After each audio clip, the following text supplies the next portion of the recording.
ఇంతకాలం నీ మీద పెంచుకున్న నమ్మకం, ప్రేమ ఇవన్నీ అబద్ధం అని అనుకోవాలా? తనే తప్పు చేయలేదు, తప్పు చేసింది నేను. అసలు నువ్వెందుకు వెళ్ళావు అక్కడికి? అందరికీ సమాధానం చెప్పుకోలేదు, కానీ నేను ఎవరూ లేనిదాన్ని కదా, పర్వాలేదని. సంధ్య, నాతో చెప్పుకోవడానికి నీకు ఇబ్బందిగా ఉంటే మీ అమ్మతోనైనా చెప్పు, నీకు ప్రశాంతంగా ఉంటుంది.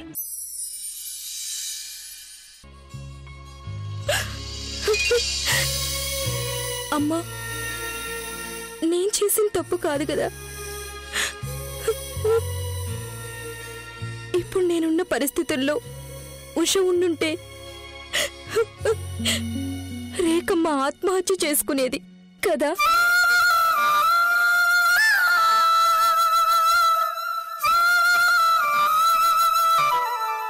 చిన్నప్పటి నుంచి నాకేం కావాలన్నా రేఖమ్మే చూసుకుంది. చిన్నప్పుడే నువ్వు నాకు దూరం అయ్యావు. నువ్వెలా ఉంటావో ఈ ఫోటోలోనే తెలుసు,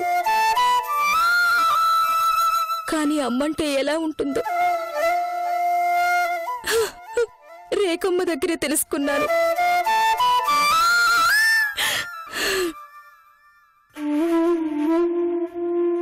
ఏవి కాని నాకు రేఖమ్మ ఇంత చేసినప్పుడు ఆ రుణంలో కొంతైనా ఈ రకంగా తీర్చుకున్నాను.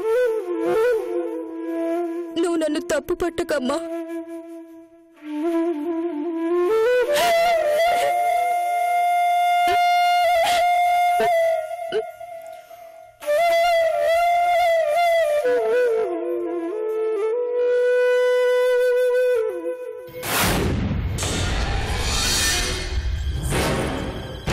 ఉషా, ఉషా, ఉషా,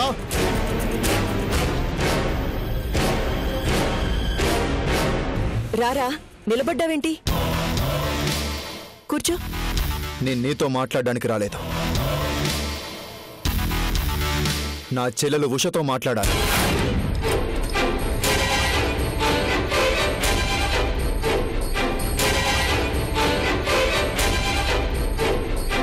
నీకు చెల్లెలయ్యాక అది నా కూతురు కాలేదురా. నువ్వు నా కొడుకు అయ్యాకే తను నీకు చెల్లెలయ్యింది. అన్నయ్య, ఏంటి నువ్వు చేసిన పని? అన్నయ్య అది మాట్లాడకో. నీ వల్ల సంజయ్కు ఎంత అన్యాయం జరిగింది. ఇలా జరుగుతుందని నేను అనుకోలేదన్నయ్య. ఆడపిల్లల్ని ఏడిపించేవాడికి బుద్ధి చెప్పాలని. మరో ఆడపిల్లకు అన్యాయం చేస్తావా? ఇదేనా మీ అమ్మ నీకు నేర్పింది?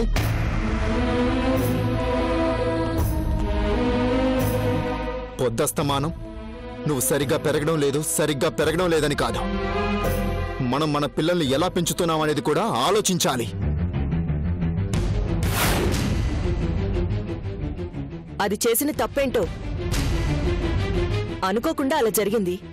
అదే పరిస్థితి ఉషకొచ్చుంటే తెలిసేది ఏది తప్పో. వాడేదో తప్పు చేస్తే నువ్వెళ్ళి వాడికి బుద్ధి చెప్తావా? నువ్వు ఆడపిల్లవనే విషయం మర్చిపోయావా? నాకు చెప్పొచ్చు కదా. లేదంటే నిన్ను చాలా పద్ధతిగా పెంచిన ఆవిడకు చెప్పొచ్చు కదా.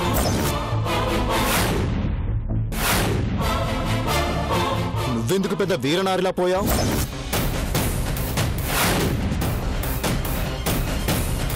నువ్వు చేసిన పని ఎంత డేంజరో ఒక్క నిమిషమైనా ఆలోచించావా? చూడు, రేపటి నుంచి సంజయ్ని అందరూ ఎలా చూస్తారో. సారీ అన్నయ్య. సారీ? నువ్వు చెప్పే సారీలు సంజయ్ మీద పడిన మచ్చని తుడిచేయలేవు. అయినా ఎవరికో అన్యాయం చేస్తే నువ్వెందుకు మధ్యలో వెళ్ళి కలిగించుకోవాలి? నీకేం పని? దాన్ని వేలెత్తి చూపించే ముందు అదే ప్రశ్న నిన్ను నువ్వు వేసుకొని చూసుకోరా. ఇప్పటికి ఎన్ని ఉద్యోగాలు మానేసావు, ఎంతమందిని కొట్టావు?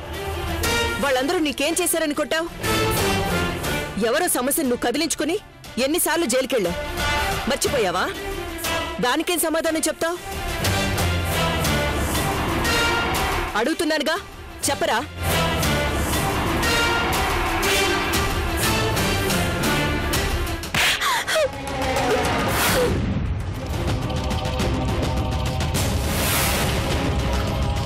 చూడవే చూడు, నీ వల్ల నేను ప్రతి ఒక్కరి చేత మాట పడాల్సి వస్తోంది.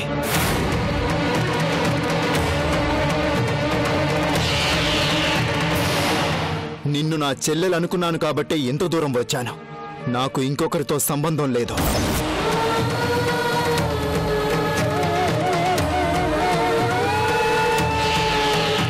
నేను కేవలం నీకోసమే వచ్చాను. ఇప్పుడే చెప్తున్నాను, ఇలాంటి విషయాలు ఏం వచ్చినా నువ్వు నిర్ణయాలు తీసుకోవద్దు. నాకు చెప్పు. నేను ఆవిడకి కొడుకుని కాదు,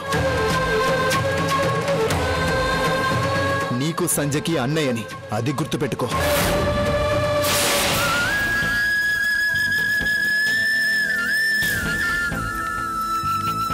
నీ వల్ల సంజయ్కి జరగకూడని అన్యాయం జరిగింది. ఇంకోసారి ఇలా జరిగితే ఊరుకునేది లేదు.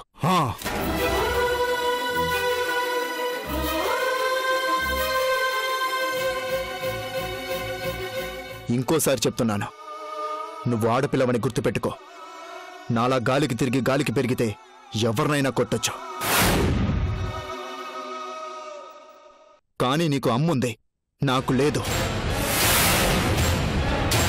ఆ తేడా తెలుసుకో.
అత్తయ్య అత్తయ్య అత్తయ్య రే సంజయ్, అత్తయ్య రే సంజయ్, ఎప్పుడొచ్చావు? ఎలా ఉన్నావురా? ఎన్ని రోజులైంది నిన్ను చూసి? అమెరికా నుంచి ఎప్పుడో వస్తే ఇప్పుడా ఇక్కడికొచ్చేది? లేదత్తయ్య, అసలు తప్పంతా మీ అన్నయ్యదే. నేను అమెరికా నుంచి ఇలా వచ్చానో లేదో, వచ్చిన వెంటనే ఆఫీస్కి రా అంటూ పిలిచాడు.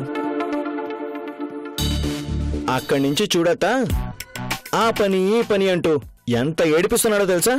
రే రే రే, నీకలా చేతి నిండా పని పెట్టకపోతే నువ్వు మాట వింటావా చెప్పు? అందుకే మీ నాన్న నీ సంగతి తెలిసే ఆ పని చేశాడు. అంతేలే, నువ్వెప్పుడూ మీ అన్నయ్య పార్టీయే. అన్నట్లు వీడి పేరు బద్రి, నా బెస్ట్ ఫ్రెండ్. అంతేకాదు మీ అన్నయ్యకి బాగా నమ్మకమైన ఎంప్లాయ్ కూడా. నమస్తే మేడం. నమస్తే. రండి టిఫిన్ చేద్దురు గాని. లేదత్తా, అర్జెంటుగా ఆఫీస్కి వెళ్ళాలి. మేము వచ్చిందో పెద్ద పని కోసం. హోటల్లో రూమ్ బుక్ అయింది, వెళ్తామత్తా. ఇక్కడికొచ్చి హోటల్ రూమ్ లో ఉండడమేంట్రా? అన్నయ్యకి ఫోన్ చేస్తాను. వద్దత్తా, నా మాట విను. మేము ఆఫీసుల చుట్టూ తిరగడం కంటే క్లయింట్స్ని పిలిపించుకుని మాట్లాడాల్సింది చాలా ఉంది. అవన్నీ ఇక్కడంత బాగుండదు, అందుకే హోటల్ బుక్ చేశాం.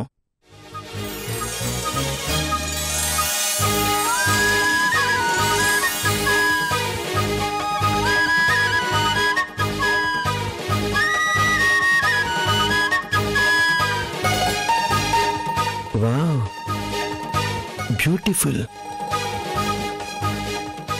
సంజయ్, నీ పనులన్నీ అయిపోయాకైనా సరే నువ్విక్కడికి రావాలి.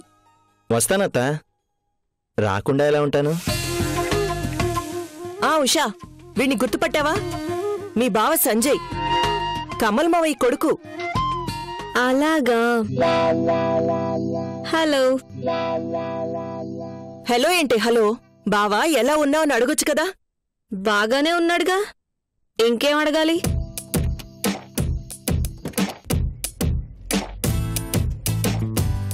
Thank you Usha. ఎందుకు? నేను బాగున్నానని కాంప్లిమెంట్ ఇచ్చావు కదా, అందుకు.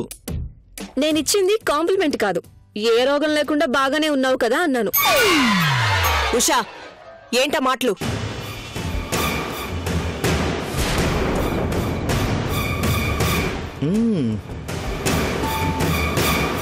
సారీరా.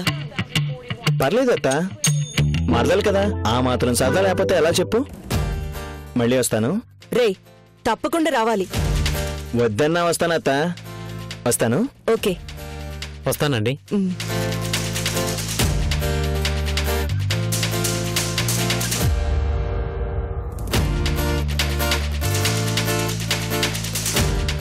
దీనికసలు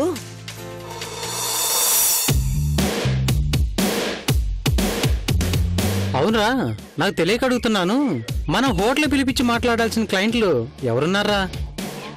మనం వచ్చింది ల్యాండ్ చూసి కొనటానికి, కొత్త ప్రాజెక్టు పనులు చూడటానికి. హాయిగా మీ అత్తయ్య వాళ్ళ ఇంట్లో ఉంటే చక్కగా ఇంటి భోజనం చెక్కేది కదా. అరే పిచ్చోడా, మన దగ్గరికి వచ్చే క్లయింట్స్ బిజినెస్ క్లయింట్స్ కాదురా. మరి ఇంత మైకుడు ఏంట్రా? ఊరి దుర్మార్గుడా, నేను చచ్చినా ఒప్పుకోనరా. నీకేం డిస్టర్బెన్స్ ఉండదురా. రేయ్, తప్పురా. తప్పదురా. అయినా ఎప్పుడు ఇంటి భోజనం ఏం తింటాం, అప్పుడప్పుడు ఇలా బయట టేస్ట్ కూడా చూడాలి. అవును, ఈ విషయం మీ డాడీకి తెలిస్తే? తెలీదుగా, ఎందుకంటే మనం వాళ్ళ దృష్టిలో చాలా డీసెంట్.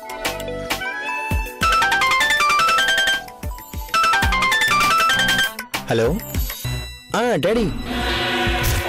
ఏరా, అక్కడికి చేరగానే ఫోన్ చేయాలని తెలీదా? అదే డాడీ, చేద్దామనుకున్నాను, ఇంతలో మీరే చేశారు. ఏంటి, హోటల్లో రూమ్ తీసుకున్నావంట? ఎందుకు? అత్త వాళ్ళ ఇంట్లో ఉండొచ్చు కదరా.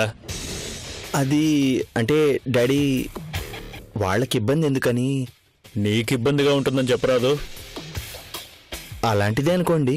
చక్కగా వెళ్ళిన పని చూసుకొని బుద్ధిగా ఇంటికొచ్చాయి. అక్కడ పిచ్చి పిచ్చి వేషాలు వేయకు. అలాగే డాడీ. ఒకసారి ఫోన్ బద్రికి. ఇదిగో నీకే. సార్,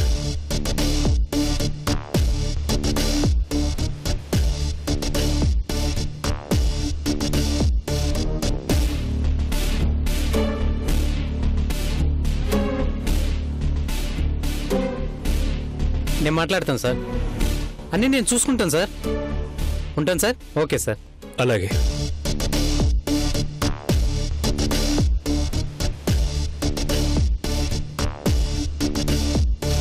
ఇదిగోరా. ఏంటి ఇక్కడ ఏమేం చేయాలో అన్నీ నీకు ఇన్స్ట్రక్షన్స్ ఇచ్చేశారా? ఇంకెందుకురా నన్ను పంపించేది? మా డాడీకి బొమ్మరిల్లు సినిమాలో ప్రకాష్ రాజ్కి పెద్ద తేడా లేదు. అలా ఎందుకు ఫీల్ అవుతున్నావురా? ఎందుక? నా ప్లేస్లో ఉంటే తెలిసేది. పోనీలే, నా పైన బాధ్యత ఏం లేదు. నా పనిలో నేనుంటా. అంత సీన్ లేదమ్మా. రేపు ల్యాండ్ చూడ్డానికి వెళ్ళాలి. ఎక్కడికి? పదరా, నేను చెప్తాను.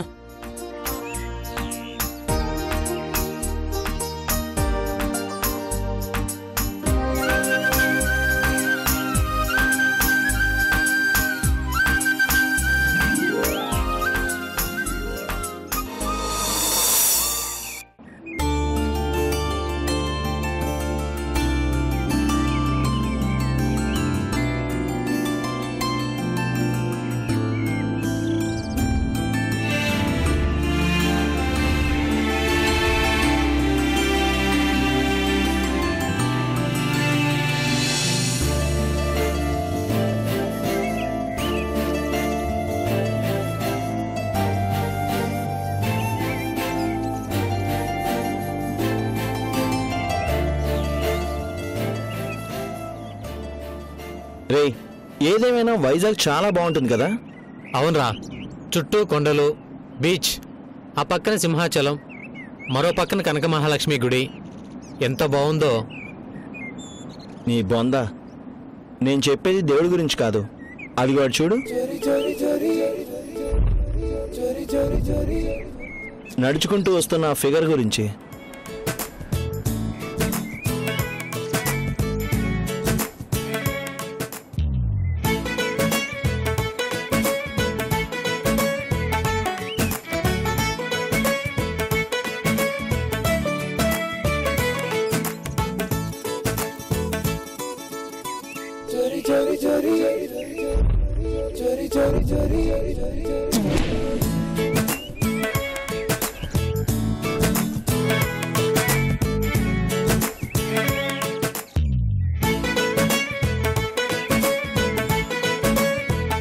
నీ కల్లా అమ్మాయి మీద ఎప్పుడు ఫోకస్ అయ్యాయిరా?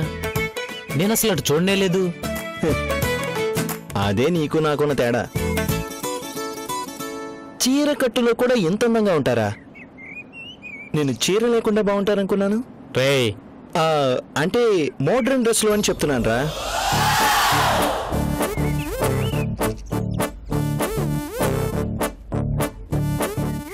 Hello sir. సార్, నా పేరు మనోజ్ఞ. నేను మీకు ల్యాండ్ చూపించడానికి వచ్చాను. మీరు చూసి ఓకే అంటే మిగతావి ఆఫీస్లో మా సార్ మాట్లాడతారు.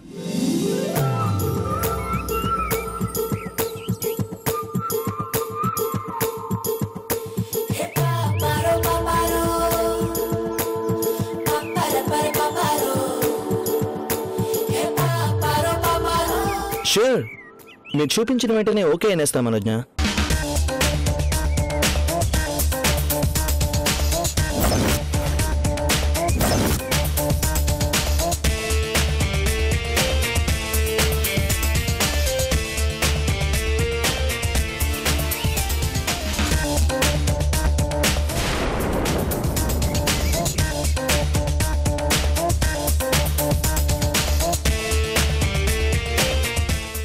ప్లాన్ చూపిస్తాను సార్.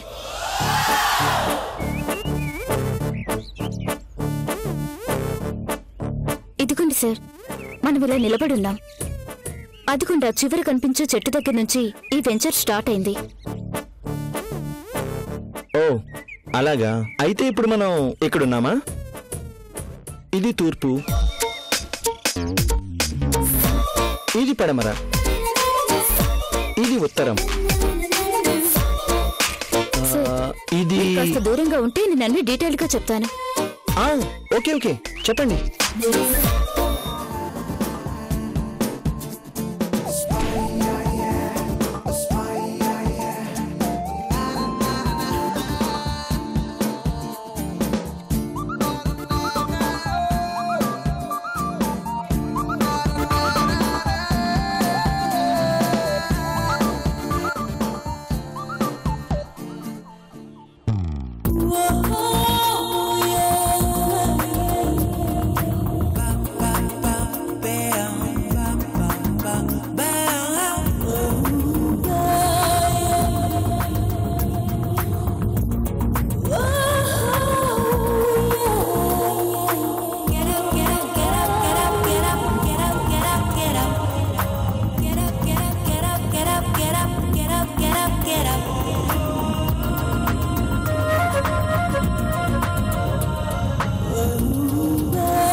ఇదిగోండి సార్, ఇది బాగా చూసుకొని మీరు డిసైడ్ అయ్యి రేపు ఫోన్ చేయండి. వైజాగ్లో అందరూ చాలా అందంగా ఉంటారు ఎందుకు?